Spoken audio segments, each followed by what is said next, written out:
ان الوصف مشعر بالعلیت فیلزم اناطۃ الحکم بہ. کہتے ہیں وصف جو ہے اس کی وصف کی ذات کے اندر یہ ہے کہ وہ مشعر بالعلیت ہوتی ہے. مشعر بالعلیت کا مطلب ہے کہ یہ حکم جو اس موضوع پر آیا ہے نا، جا کے کیوں اس موضوع پر ہے، اس کی علت کیا ہے، سبب کیا ہے، ریزن کیا ہے، یہ وصف اس کو بتاتی ہے. اکرم انسان عالما، انسان اکرم زیدن مثلا، اکرم رجلا عالما، رجل کی مثال، اکرم رجلا عالما، بھئی رجل کا ہم اکرام کریں کیوں، وصف آ کے بتاتی ہے چونکہ اس میں علم ہے. تو یہ علم ہونا گویا کہ ظاہرا تو صفت ہے، علت ہے، ظاہری اعتبار سے علت ہے، علت نہیں ہے، ظاہری اعتبار سے علت اور معلوم والی کوئی شکل نہیں ہے، لیکن کہتے ہیں چونکہ بے عنوان وصف ہے اور وصف کے اندر یہ خوبی ہوتی ہے کہ وہ مشعر بالعلیت ہوتی ہے، وہ رہنمائی کر رہی ہوتی ہے کہ اس اکرام کی علت کیا ہے، اس اکرام کی علت کیا ہے، عالم ہونا ہے. اس کا مطلب ہے کہ اگر اکرام کی علت یہ ہے تو جہاں یہ علت ہوگی، اور علت میں ہم نے کیا کہا، علت اور سبب میں کیا کہا تھا، اصل کے علت میں علت منحصرہ ہونا ہے. اگر علت منحصرہ ہے تو انتفاع عندل انتفاع ہے. واضح ہوا. تیسری دلیل ان کی کیا ہے کہ چونکہ یہ وصف ہے اور وصف کے اندر خوبی ہے کہ وہ مشعر بالعلیت ہو، اور اگر علیت ہے تو علیت منحصرہ ہے، لہذا اگر منحصرہ ہے تو پھر انتفاع عندل انتفاع ہے. یہ وصف کی خوبی ہے. واضح ہے. مصنف کہتے ہیں کہ یہ بات ہم آپ کی مان رہے ہیں کہ واقعی وصف کے اندر یہ خوبی ہے. کون سی خوبی؟ اگر عبدالحمید کون سی خوبی؟ مشعر بالعلیت ہو. لیکن کہتے ہیں صرف مشعر مشعر کا مطلب کیا ہوتا ہے، اس کے اندر یہ گویا کہ چمک ہے، ٹھیک ہے، اشارہ ہے، اگرچہ اشارہ اس سے ہوتا ہے لیکن مشعر کی بھی معنی حقیقت میں ہوتی ہے. اس بات پر اشارہ ہے کہ یہ علت ہے. کہتے ہیں کہ جب تک یہ مشعر اور اشارہ حد ظہور تک نہ پہنچے کہ یہ وصف علت ہے، ظاہراً ظہور فی العلیہ اور علیت انحصاریہ میں حد ظہور تک نہ پہنچے، تب تک کوئی فائدہ نہیں ہے. اور ظہور کو ثابت کرنا یا کو پھر الگ سے ایک دلیل چاہیے. نمبر 3 نمبر دلیل، ان الوصف مشعر بالعلیت فیلزم اناطۃ الحکم بہ. وصف جو ہے وہ مشعر بالعلیت ہے، اس کا لازمہ یہ ہے کہ حکم جو ہے وہ دائر مدار ہے. اناطۃ الحکم بہ یعنی بالوصف، یعنی حکم دائر مدار ہے اس وصف کے ساتھ، اور دائر مدار ہونے کا مطلب یہ ہے کہ انتفاع عندل انتفاع ہے. واضح. والجواب ان هذا الاشعار وان كان مسلما، مصنف کہتے ہیں صحیح ہے یہ مشعر بالعلیت ہونا اگرچہ واضح ہے، مسلم ہے، الا انه ما لم يصل الى حد الظهور، جب تک یہ حد ظہور تک نہ پہنچے کہ یہ مشعر بالعلیت الى حد ظہور ہو، پھر جو ہے وہ فائدہ ہے. والا لا ينفع في الدلاله على المفهوم، مفہوم پر دال نہیں ہوگا. 3 دلیلیں مکمل ہو گئی اور مصنف نے تینوں کا جواب دے دیا. دلیل نمبر 4 کہتے ہیں، چوتھی دلیل یہ تو آپ حتماً مانیں گے، کہتے ہیں ہمارے پاس اور کافی جملات موجود ہیں، کافی جملات موجود ہیں جس میں آپ خود قائل ہیں کہ اس جملے کے لیے، اس جملے کے لیے جہاں پہ وصف استعمال ہوئی ہے وہاں پہ اس کے لیے مفہوم ہے. تو اس کا مطلب ہے کہ آپ تو کلی طور وصف کے مفہوم کے منکر ہے نا. اگر ہم نے ایک جملہ بھی ثابت کر دیا کہ یہاں پر وصف کے لیے مفہوم ہے تو آپ کی بات صحیح ہوگی خراب ہوگی؟ خراب ہو جائے گی، خراب ہو جائے گی، ہماری بات صحیح ہو جائے گی. مثال پیش کرتے ہیں. مثلا پاک پیغمبر کا یہ قول ہے کہ مطل الغنی ظلم، بعض اس کو میں مطل ہے لیکن صحیح جو ہے وہ مطل الغنی ظلم. مطل کہتے ہیں ٹال مٹول کہنا، کرنا، کیا ٹال مٹول کرنا. ایک شخص جو ہے وہ اس نے قرض لیا کسی دوسرے بندے سے، جیسے ہم طالب علم ہوتے ہیں، قرض لیا، ٹھیک ہے بھائی اگلے شہر پہ دے دوں گا. تو اگلا شہر آیا، اس کو راتب بھی ملا، مساعدہ بھی ملا، پیسے بھی ہیں، اس کے بعد اب یہ غنی ہو گیا نا، پیسے والا ہو گیا. پھر بھی وہ دوسرا طالب علم کہہ رہے اب پیسے دے دیں مجھے، اپنا قرضہ دے دیں. پھر بھی وہ کیا کرتا ہے، ٹال مٹول کرتا ہے. ٹھیک ہے، ٹال مٹول کرتا ہے تو اس کا نتیجہ کیا نکلا؟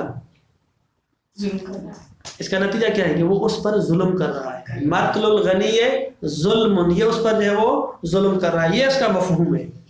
واضح ہے.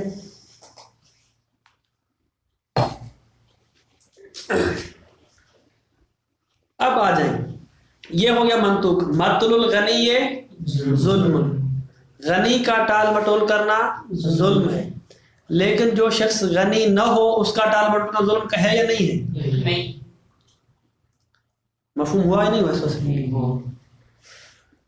ہاں دقت کریں. جملے کے لیے مطل الغنی ظلم، ٹھیک ہے، مطل الغنی ظلم.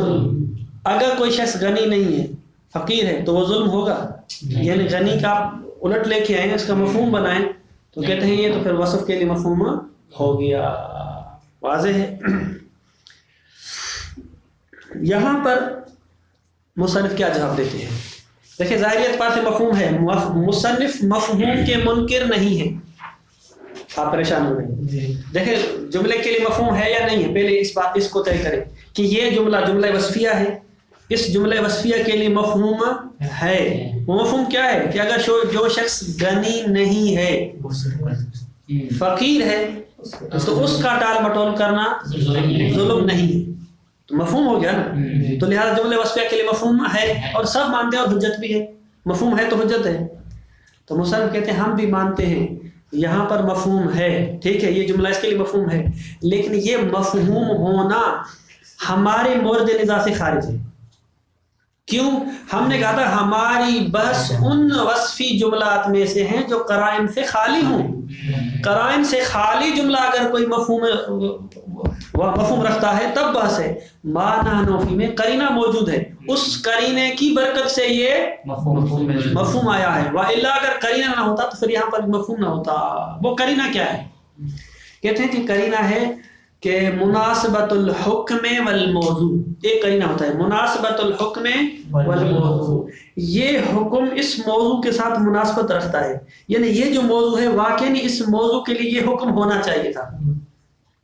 یعنی یہ جو پیسے والا بندہ ہے اس پر ہم حکم ظلم لگا رہے ہیں. جب پیسے والا بندہ ہے اور نہیں دے رہا ہے تو واقعی ایسے بندے پر ظلم والا فتویٰ اور ظلم والا حکم لگانا چاہیے تھا. تو یہاں پر ظلم غنی کا ٹال مٹول کرنا یہ جو ہے نا مناسبت الحکم والموضوع والے قرینے کی برکت سے یہاں پر موجود ہے. اس وجہ سے ہمیں ثابت ہوتا ہے کہ جو فقیر ہے بیچارہ اس کو ٹال مٹول کرنا اس کے بس کی بات نہیں ہے، وہ پیسے دینا اس کے بس کی بات نہیں ہے، لہذا اس پر ظلم نہیں ہے. تو لہذا یہاں پر مفہوم ثابت ہونا قرینے کی وجہ سے. وہ قرینہ کیا ہے؟ مناسبت الحکم والموضوع. جب قرینے کی برکت سے مفہوم آیا تو ہماری بحث سے خارج ہے. دیکھیں جو اس کو الاستدلال بالجمل التي تثبت التي ثبتت دلالتها على المفهوم. دوسرا استدلال کرنا ان جملوں کے ذریعے کہ جن کی دلالت مفہوم پر ہے، یہ بات ثابت ہے، یعنی مسلم ہے، اس میں کسی کو انکار نہیں ہے.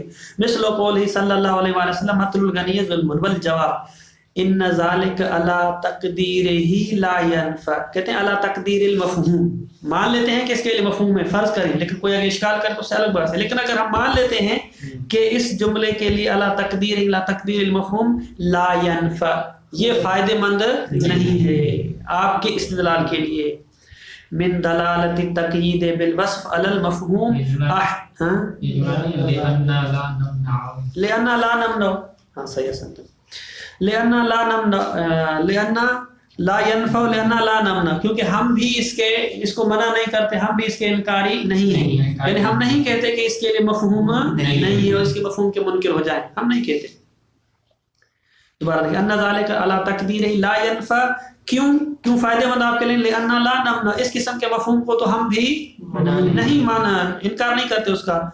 کس طرح؟ کس سے انکار نہیں کرتے؟ لأن لا نمنع من دلالت تقیید بالوصف علی المفہوم احیانا. ہم مانا نہیں کرتے ہیں کہ تقیید دلالت کر رہی ہے، تقیید بالوصف دلالت کر رہی ہے کہ اس قسم کی تقیید کے لیے مفہوم ہے احیانا بعض الاحیان لوجود القرینہ. جب قرینہ موجود ہو تو ہم بھی اس بات کے قائل ہیں، منع نہیں کرتے کہ اس جملے کے لیے مفہوم ہے. وَإِنَّمَا مَوْضُوعُ الْبَحْثِ فِي اقتضاءِ تَبْعِ الْوَصْفِ لَوْ خُلِّيَ وَنَفْسُهُ لِلْمَفْهُومِ. کہتے ہیں موضوع بحث اور نزاع اس بات میں ہے کہ جب ہم وصف بالتبع، وصف بما ہو، وصف اگر خالی ہو وہ مفہوم پر دلالت کرے، یہ موضوع بحث ہے، نہ کہ قرینے والی. وفي خصوص المثال نجد القرینۃ کہتے ہیں اس مثال میں خصوص مثال جو مثال آپ نے پیش کی یہاں پر ہم پاتے ہیں کہ ایک قرینہ موجود ہے علی اناطۃ الحکم کہ حکم منوط ہے بالغنا کہ یہ جو حکم ہے ظلم والا یہ جو ہے وہ موجود ہے کس کے ساتھ خاص ہے غنی کے ساتھ موجودۃ من جہت مناسبت الحکم والموضوع کہتے ہیں نجد القرینۃ قرینے کو ہم پاتے ہیں کہ جو قرینہ موجود ہے کس کے اعتبار سے موجود ہے کہ مناسبت الحکم والموضوع حکم اور موضوع آپس میں مناسبت رکھتے ہیں فیفہم ان السبب فی الحکم کہتے ہیں کہ اس سے سمجھ میں آتا ہے کہ جو سبب بیان ہوا ہے حکم کے لیے کیا کہ کون المدین غنیا مدیون ٹھیک ہے مدیون مقروض ٹھیک ہے تو بعض الاحیان یہ جو ہے نا وہ اس کو کیا پڑھا جاتا ہے مدین وہ اس کی تعویلات کر کے پھر مدیون تھا یا سما سکیل تھا پھر اس کو گرا دیا اس طرح کر کے اس کو مدین کر کے پڑھتے ہیں تو اس کو مدین منورہ نہ پڑھیں کون المدین غنیا کہ وہ جو مقروض شخص ہے اگر وہ پیسے والا ہے فیکون مطلوہ اس کا ٹال مٹول کرنا ظلم جب بھائی مقروض ہیں آپ پیسے بھی ابھی آپ کے پاس آگے اب آپ کا جو ہے نا وہ ٹال مٹول کرنا ظلم ہے بے خلاف المدین الفقیر برخلاف اس مقروض کے جو فقیر ہے لعجزہ عن اداء الدین چونکہ یہ دین اور قرض ادا کرنے سے عاجز ہے فلا یکون مطلوہ ظلما تو اس کا مطلب جو ہے وہ ظلم شمار نہیں ہوگا اس جملے کے لیے مفہوم ہے لیکن اس قرینے کی برکت سے کون سا قرینہ مناسبت الحکم والموضوع لہذا آپ کی چاروں دلیلیں جو تھی وہ باطل ہیں جب چاروں دلیلیں باطل ہیں تو وصف کے لیے مفہوم نہیں ہے صلی اللہ علیہ محمد وعلیہ وسلم اللهم صل على محمد مطلب واضح ہو رہا ہے